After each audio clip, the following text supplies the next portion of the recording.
Okay, the Americans at the end of turn 3 are going to be purchasing a couple of aircraft carriers. So for the Pacific side of the board, they're going to be getting a new carrier and a new sub.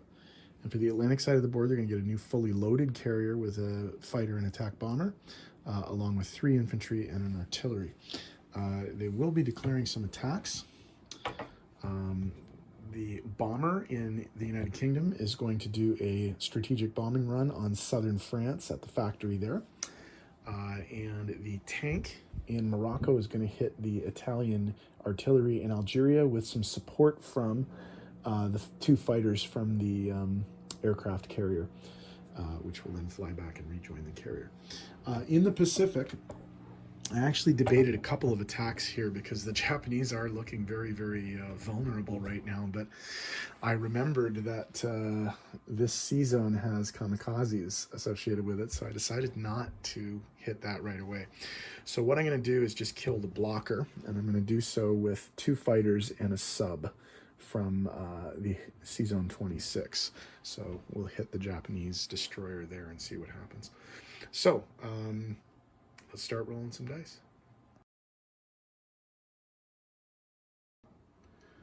Okay, the battle for Algeria. The American tank is being supported by 2 fighters from the aircraft carrier, the USS Ranger.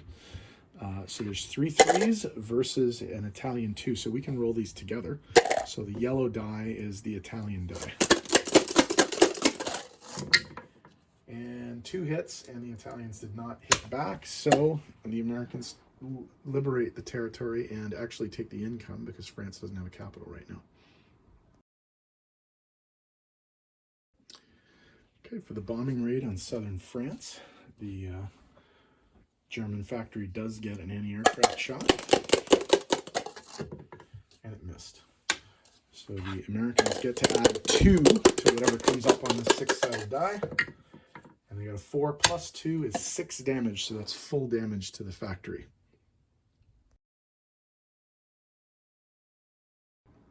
Okay, for the attack on Sea Zone 16, the American submarine SS-279 Snook and 2 fighters from the aircraft carrier, the USS Bunker Hill, are going up against the Japanese destroyer Ayanami.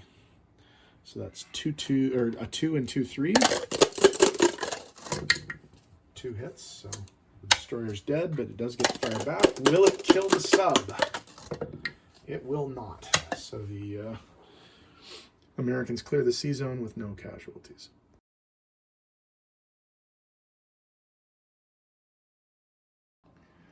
Okay, for the non-combat moves on the Atlantic side of the board, the tactical bomber from southern France is going to fly back to the United Kingdom.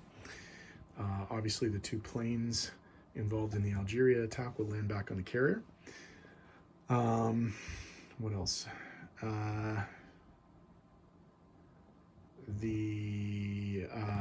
An infantry and an artillery will load up onto this transport and go to Sea Zone 91 and drop off in Morocco.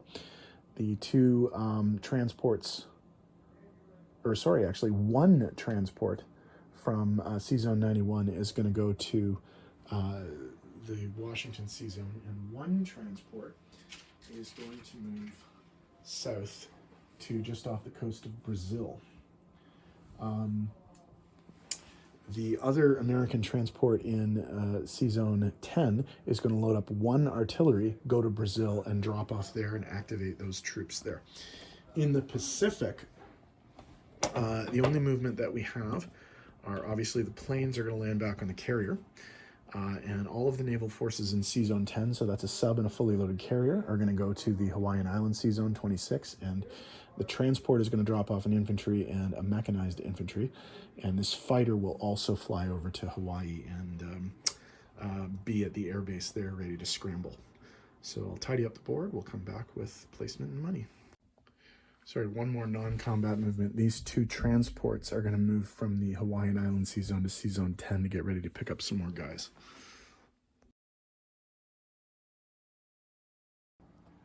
Okay, placement of new units for the Americans. The new carrier and fighter and tactical bomber will go in Sea Zone 101. The artillery will go in the eastern United States. The new infantry will also go in the eastern United States. I did originally buy 3 infantry for over here, but I'm going to put 2 of them on the other side of the board. I'm calling a bit of an audible here. So on the Pacific side, we are going to do our new carrier, obviously, in C-Zone 10, our new submarine in C-Zone 10, and our 2 new infantry in the western United States.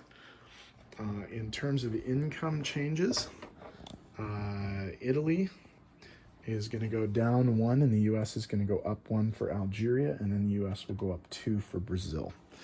So that's U.S. plus 3. So they go from 51 to 54, and Italy goes down from 13 to 12.